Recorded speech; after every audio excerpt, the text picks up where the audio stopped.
ভোটের আবহ, মোলান্দির রাস্তায় রাস্তায় প্রচার, তাশার শব্দ, কর্মী সমর্থকদের নাচ, সব মিলিয়ে উৎসবের মতো পরিবেশ।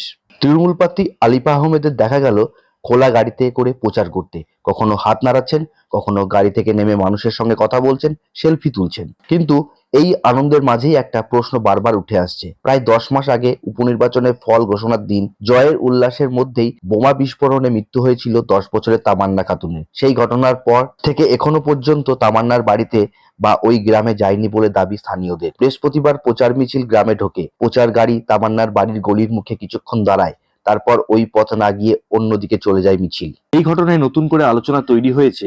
চায়ের দোকান থেকে পাড়ার আড্ডা, সব জায়গায় একটাই কথা, এমন উল্লাস দেখেই তো এখন ভয় লাগে। দেখো, এই তামান্না মরা 10 মাস হচ্ছে। তামান্না মরার 10 মাসের ভিতরে উনি একদিনও সমবেদনা জানাতে কিংবা যে কোনো কারণে উনি এসে কোনোদিন বলতে পারেনি যে যাই হোক, যে কোনো ভুলে ছেলেটা ভুল করে ফেলেছে, কি এতে আমার কোনো দোষ নেই। তাতে তাকে কেউ অপমানজনক কোনো কথা বলতো না।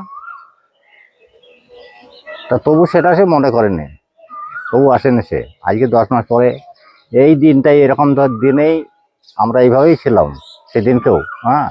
ওইভাবে ওই ব্যঞ্জন নিয়ে, ওরা বাজনা নিয়ে এসেছিল সেদিনকেও। তার মানে সেদিনকে আসার আগেই আমার এই দুর্ঘটনা ঘটে। তা আবারও যে ওরা ওইভাবে যাচ্ছে, আবার আমরা চিন্তা ভাবনা কী করছি, আমরা হয়তো আবার আমাদের ভিতরে আতঙ্ক হয়েছে, হয়তো আবার সেরকম কিছু একটা ঘটবে নাকি, এরকম একটা ভয় আমাদের ভিতরে আছে। সেই গেলেন, কিন্তু সঠিক সময়ে গেলেন না। আসলে এই যাওয়া অন্য একটা ইতিহাসকে মনে করিয়ে দিচ্ছে। ফ্ল্যাশব্যাক, আপনারা ফিরে যান, আপনাদের সংবাদ মাধ্যমের নিজস্ব, আপনাদের কাছেই নিশ্চয়ই সেই সমস্ত ছবি আছে। ঠিক 8 মাস আগে ঠিক এই রকম একটি সকাল বেলাতেই, জুন মাসের সকাল বেলায়, সেই সকাল বেলাতে প্রতিদিনের মতো ওখানেও মোলান্দি গ্রামেও সকাল হয়েছিল, সূর্য উঠেছিল। কিন্তু এই রকমই একটি সকালবেলাতে মুহুর মুহুর বোমা পড়ার শব্দ হচ্ছিল। আসলে সেদিন তৃণমূল কংগ্রেস ভোটে জিতেছিল, এবং ভোটে জেতার এমন উন্মাদনা যে সেই উন্মাদনার সেই বোমাবাজদের হাতে বলি প্রদত্ত হলো এই কালীগঞ্জের এই মোলান্দি গ্রামের ছোট্ট একটি শিশু কন্যা তামান্না।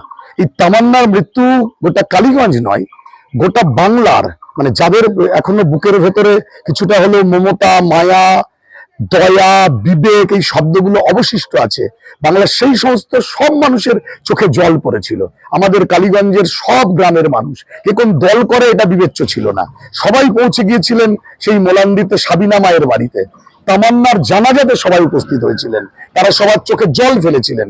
কিন্তু আমাদের এখানকার যিনি যার নির্বাচনের জয়ের বলি হলেন সেই বিধায়িকা, আর বিধায়িকা তো তিনি পরে, তিনি শুনেছি তিনিও একজন মা, কিন্তু সেদিন তার চোখে জল অন্তত আমরা দেখতে পাইনি। সেদিন তিনি সেখানে সেই কন্যার মায়ের কাছে তিনি হাজির হতে পারেননি। তিনি বারবার সংবাদ মাধ্যমে বলেছেন, আমার কষ্ট হচ্ছে, আমার দয়া হচ্ছে, আমি আজ যাব, কাল যাব, পরশু যাব। আমরা দেখেছি যে ওই 1 মাসের মধ্যেই তিনি এখানকার এমপির বিয়ে খেতে করিমপুরে যেতে পেরেছেন, যেটা দূরত্ব পলাশী থেকে প্রায় 70-80 কিলোমিটার, কিন্তু মীরাবাজারের থেকে মাত্র 6 কিলোমিটার দূরত্বে তামান্নার বাড়িতে তিনি একটু বেদনা জানাতে যেতে পারলেন না।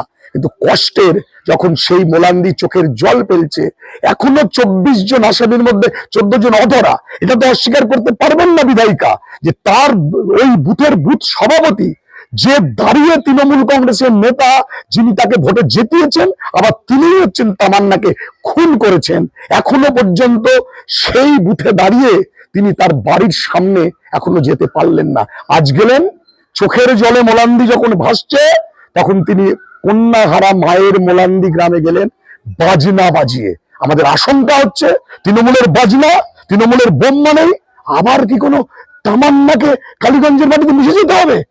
আমিও একজন সিপিএম করি, পার্টি করি, তার চেয়ে বড় কথা আমিও তো একজন বাবা, আমি একজন মানুষ, আমি শিউরে উঠছি। যদি আবার তৃণমূল জিতে যায়, তাহলে আবার তো কালীগঞ্জে ওরকম ভাবেই কোনো মায়ের কোল খালি হবে। ফলে কি বলবো, ধিক্কার, ঘৃণা, ছি, এছাড়া বাংলা অভিধানে আর কোনো শব্দ অন্তত থাকতে পারে না।